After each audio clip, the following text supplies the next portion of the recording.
Namo tassa bhagavato arahato samma sambuddhassa.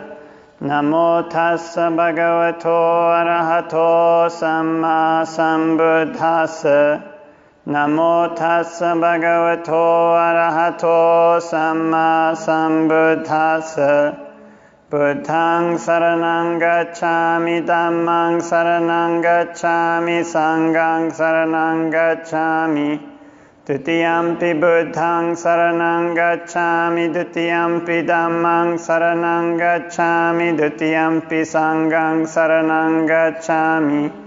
Tatiyampi Buddhaṃ saranang gacchāmi, Tatiyampi Dhammāṃ saranang gacchāmi, Tatiyampi Sanghaṃ saranang gacchāmi.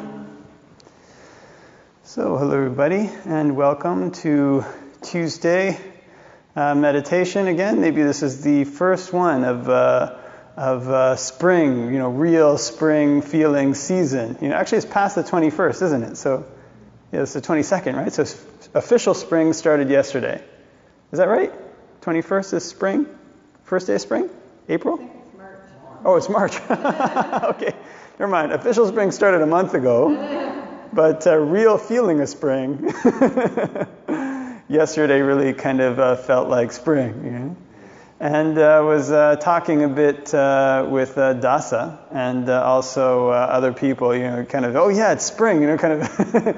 And everybody is immediately very happy. You kind of see in Canada, the minute the spring breaks and it starts to feel like summer, everybody's, face lights up. You can see it very clearly.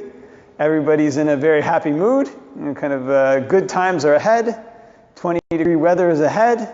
And the days keep getting longer and longer, so that the good weather lasts a long time. It's not just like it finishes at 6 p.m. It goes till like 10 p.m. We have bright light until 10 p.m. And this is of course something to look forward to. I personally love the summer. It's kind of a good time to be able to walk outdoors. And kind of the sun is nice. It's very hot. You can actually go outdoors. You can even live outdoors. You can camp outdoors. All these kind of various options that weren't there, when it was wintertime. And of course, this being Canada, the other thing that Dasa and I were talking about is that Canada has 4 seasons. It's kind of, it's not just a summer season. Actually, our summer, I don't know when it starts, I guess, is it June 21st? June 21st is when summer starts, and I guess finishes September 21st. But really, summer really feels like June, July, August, at least to me. The feeling of summer is those 3 months.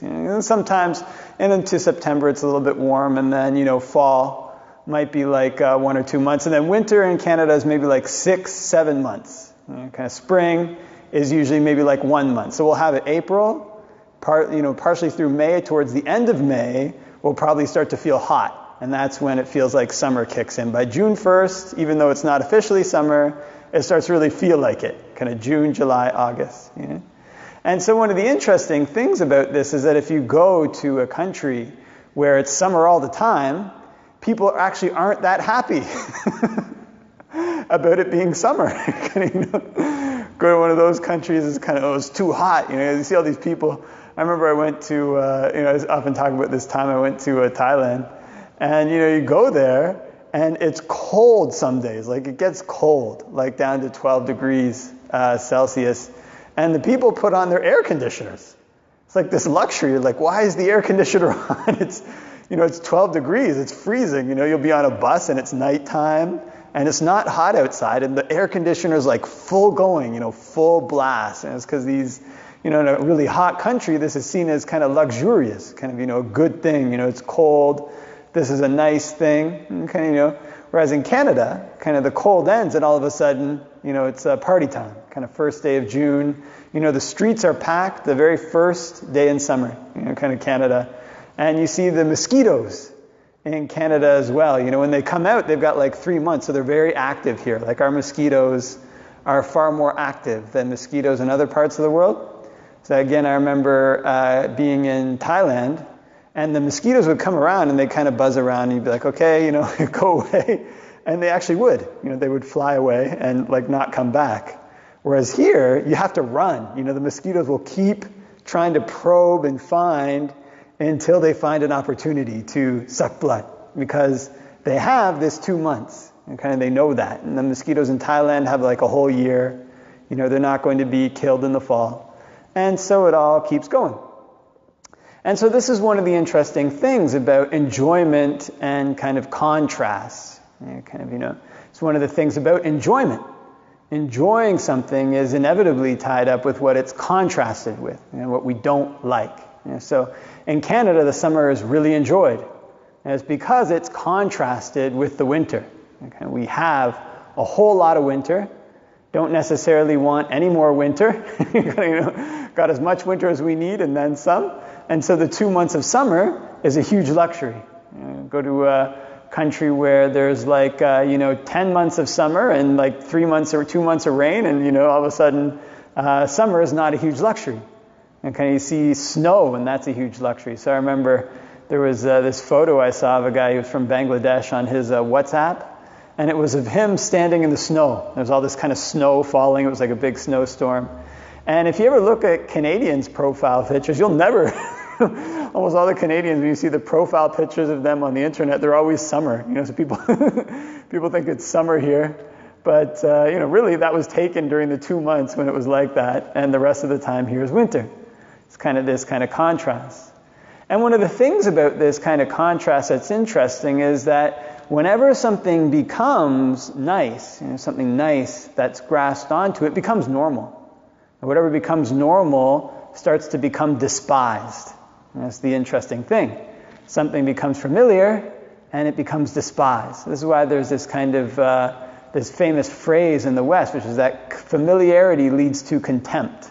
It's kind of interesting. People who sometimes we get really close with, first we don't know them that well, everybody's very polite, then you become very close with them, you start seeing them every day, and you start to get angry with them a lot more easily. If you just met them or barely saw them, then all of a sudden it's not so easy to get angry, very easy to notice that person's positive qualities, very difficult to notice their negative qualities, whatever negative qualities they have, seem minor. Whatever positive qualities they have seem immense.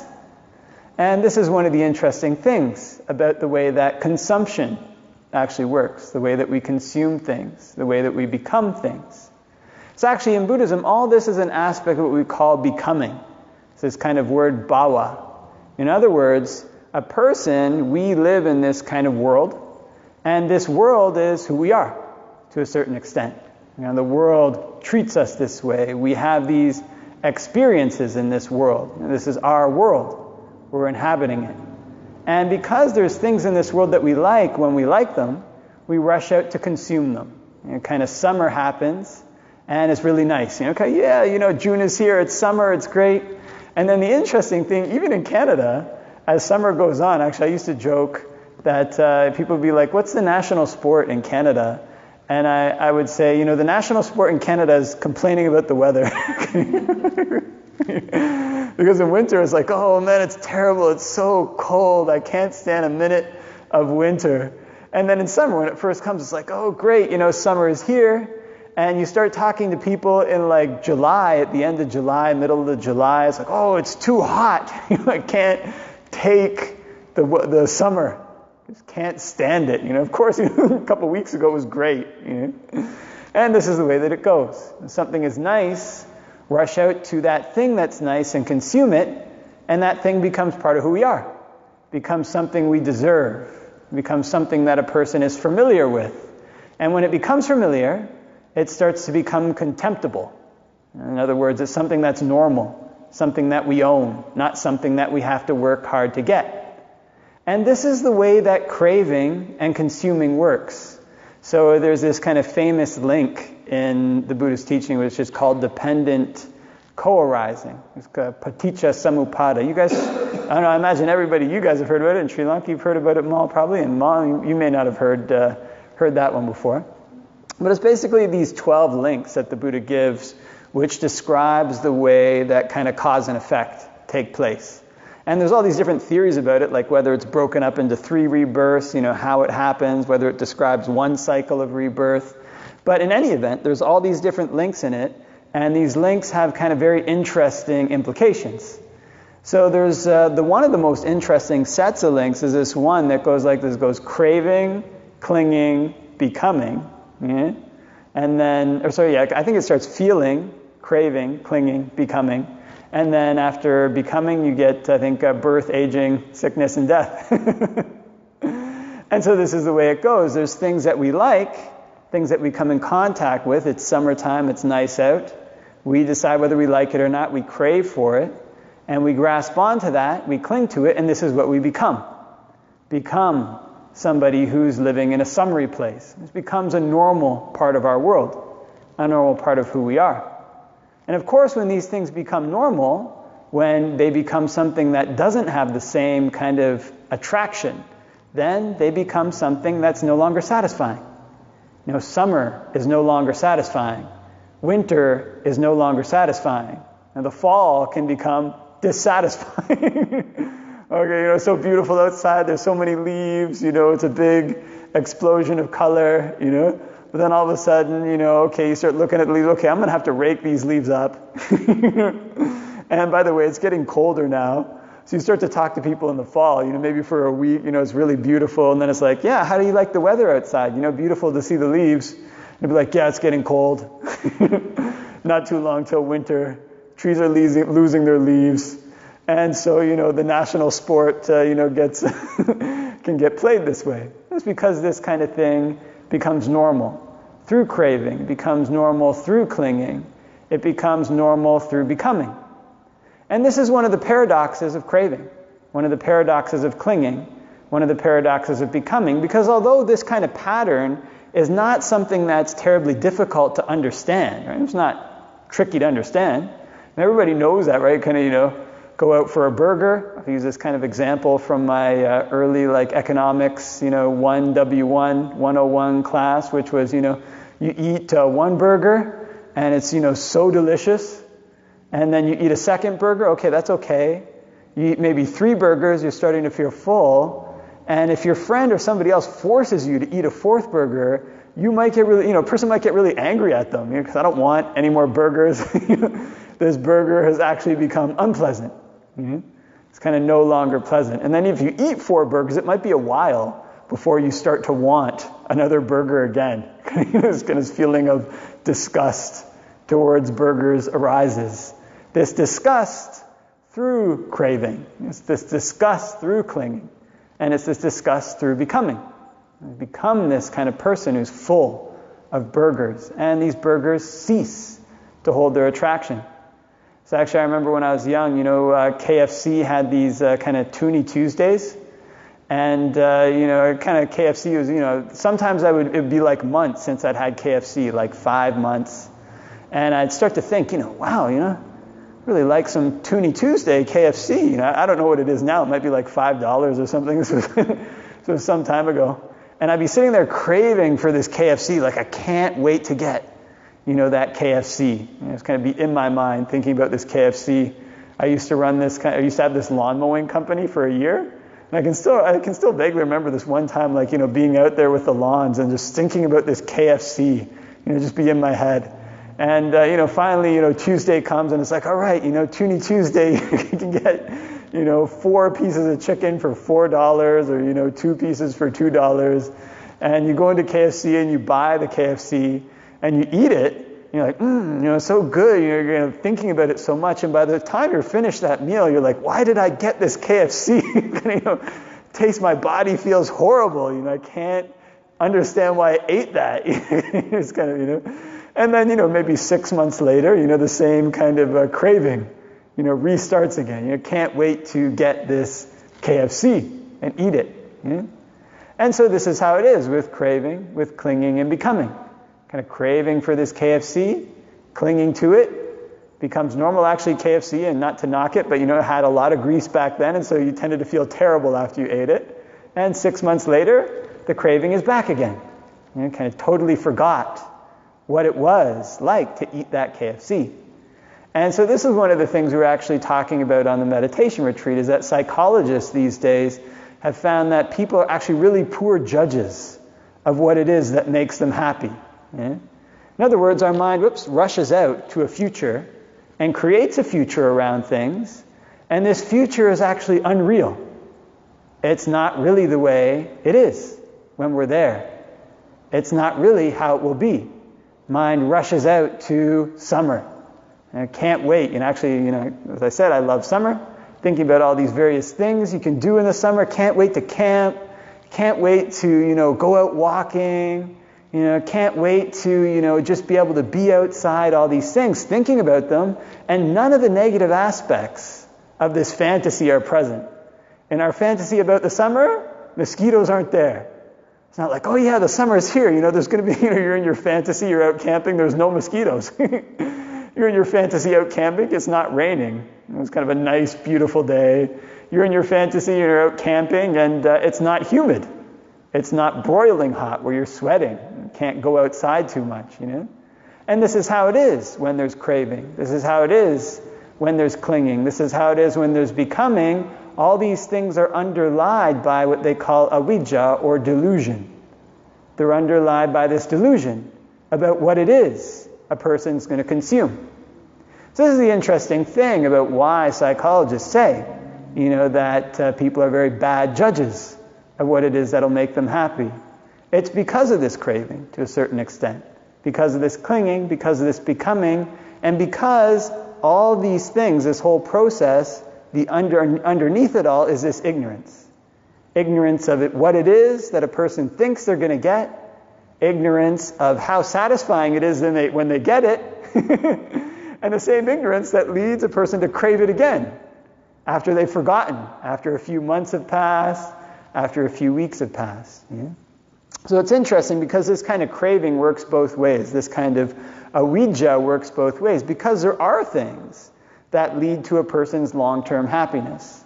There are things that lead to a person's long-term benefit. But unlike these kind of things where the craving just rushes out to, these things can have an opposite effect. The mind can kind of recoil from them. So, the classic one around New Year's, it's not really a Buddhist goal, but kind of a bit facetious, is like losing weight. New Year's comes, I'm going to go to the gym every single week, 2 times a week, I'll be there at the gym.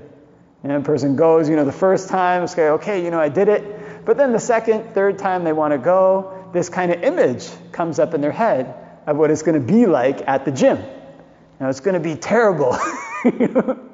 Lifting those weights was really hard. It was really heavy.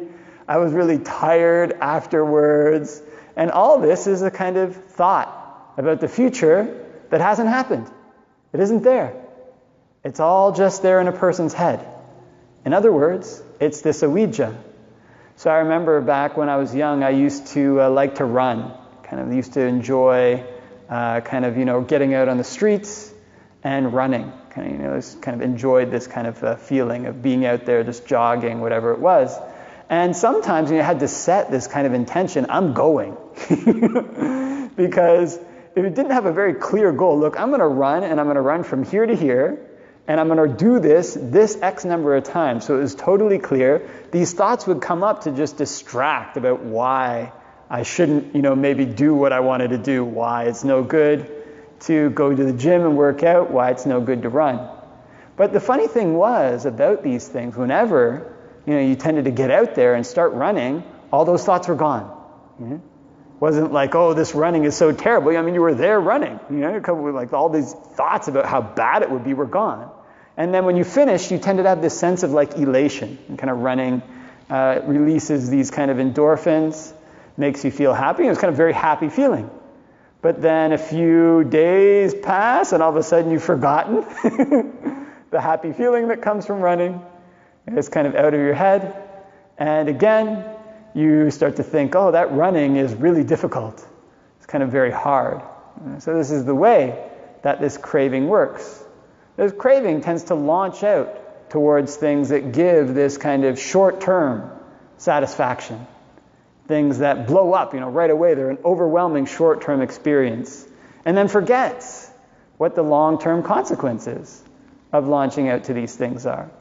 And this craving tends to run away from things that are a little difficult in the short term, but that bring long-term happiness. And it forgets about the long-term happiness that comes from doing things that are beneficial. Remembers whatever short-term difficulties there are and amplifies them.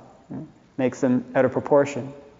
And again, all this is underlied by ignorance, underlied by these delusions about what it's going to be like in the future, how it will be when we go to do these things.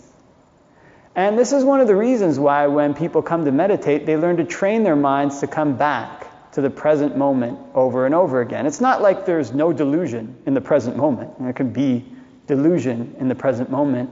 But a lot of what causes people not to be able to make decisions about what it is, the proper, appropriate decisions about what truly makes them happy, comes from some of this delusion. Can come from some of this delusion about what it'll be like in the future to eat this candy bar. About what it'll be like in the future to go to the gym. Being skewed about these things. Not remembering what it's like when we're actually doing them. Then a person forgets. And forgets what it's like eating the candy bar. Really, how tasty is the candy bar? Forgets what it's like eating the KFC. How did it feel after eating the KFC? Forgets what it feels like after running. How does it feel after running? And remembers, whatever minor difficulties there are, blows them out of proportion. So this is why we learn when meditating to trust having this discernment. This discernment that can separate what it is when our mind is launching out to a fantasy and what it is when our mind's being properly directed. When it's being directed in a way that will bring us long-term happiness. When it's being directed to a wholesome object of mind. When it's being directed to an object of mind that will make our minds bright.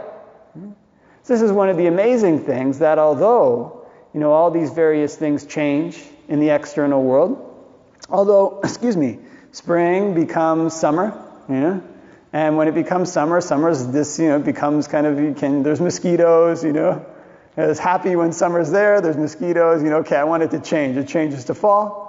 Happy when fall is there, okay, it's cold and there's leaves, Changes to winter, I can't wait to go skiing. Wait a minute, winter's really cold. I forgot about the driving conditions, And it changes to spring again. Oh, great, it's spring. Wait a minute, there's a lot of rain in spring. And wait, it's not spring yet. It's still too cold. It's one of the things you get with spring often. You say to people, yeah, it's really nice out. It's spring. But wait a minute, it's still cold. It's cold out. And it's the same way our mind runs to chase from spring to summer, runs to chase from summer to fall, runs to chase from fall to winter, and runs to chase from winter to spring. Chasing these things, we never find any satisfaction. Kind of always chasing. It's kind of like this donkey. You kind of have that donkey and you tie a stick to the back of its neck and you put this carrot in front of the donkey. And the donkey goes wherever you put that carrot. It just keeps chasing it. This carrot, it never ends up catching it. It's just in front of its face. And in the same way, this is why the Buddha compares kind of sensual pleasures like this to a mirage. I don't know if you ever seen a mirage. It's always like 15, 20 feet in front of you. And kind of this, it looks wet, When the roads are extremely hot, there's this kind of ripple in the road. It's always like 20 feet in front. You drive 20 feet, it's 20 more feet in front. Drive another 20 feet, it's still 20 feet in front. You can never catch up to that kind of, what it looks like a pond or whatever it is. It's a mirage. It's kind of this illusion. And in the same way, our mind, through this craving, through this clinging, through this becoming, chases these illusions. Chases illusions of happiness in consuming the summer. Chases illusions of happiness in consuming the fall, in consuming the winter, in consuming the spring, in consuming KFC, and forgetting what it tastes like, and then wanting to consume it again a little while later. So this is why the Buddha's teachings pull us away from this kind of consumption. They pull us away from this kind of launching outwards to something in the future that we don't necessarily know what it'll be. Of course, we're aiming for Nibbana, but this isn't something that's consumed. It pulls us more and more onwards on his path, which is a little bit inwards. Pulls us inwards to try to find sources of happiness inside. And these are the types of happiness That's a bit like running. Yeah? Doesn't seem like much at first, or the mind churns up all these various things. But if we pay attention, we keep doing them, then the benefits that come from that are very great. Actually much greater than what we can get from consuming the KFC, or being out on a nice summer day, or being out in any of these things. But all these things are like a ladder. They build up, because the ultimate purpose of the Buddhist teaching is to have a platform from which we can examine this process itself. I guess you could say the penultimate purpose. We have this kind of safe place inside so that we can actually examine this process. Why is it that I keep running after things this way? Running now here, running now there, seeking ever fresh delight. Why do I run from spring to summer to fall to winter to spring to summer to fall to winter to spring, again and again and again and again and again and again? Why does this happen? Because this right here is actually the process that causes us to suffer. It's not the fact that summer changes to winter, and that's going to happen, or summer changes to fall, that'll happen. It's not the fact that fall changes to winter. It's not the fact that winter changes to spring and spring changes to summer. All these changes are kind of inevitable. Yeah? It's because the mind launches out to them. It's because the mind craves for them. It's because the mind clings to them.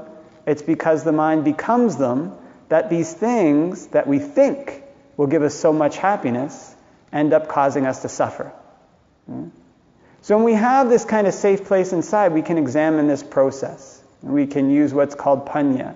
And this panya is directed to put an end to that very craving, to put an end to this very running along. To learn to be like the donkey who sees, wait a minute here, this carrot's in front of my face, but I'm never going to get to eat it. Why don't I ignore this carrot that's on a stick and instead go find what's really there? Turn away from chasing the carrot to try to find something that's truly satisfying. And the nice message about all this is that there are things that are truly satisfying. There's satisfactions that last longer than KFC, longer than burgers, longer than a nice summer day. They're there when these things come, they're there when these things go.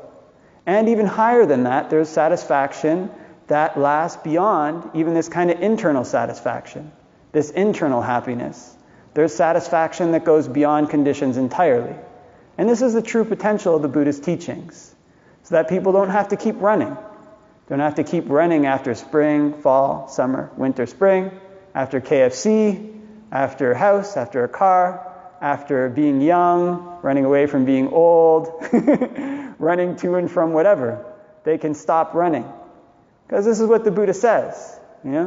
It's basically by not running forward, not going backwards, and kind of not standing still, that a person finds a way to cross the flood, finds a way to stop this craving. Because when this craving is stopped, when the ignorance that underlies it is stopped, that's when a person is at ease. That's when a person is untroubled. And nothing can trouble a person whose mind is like that again.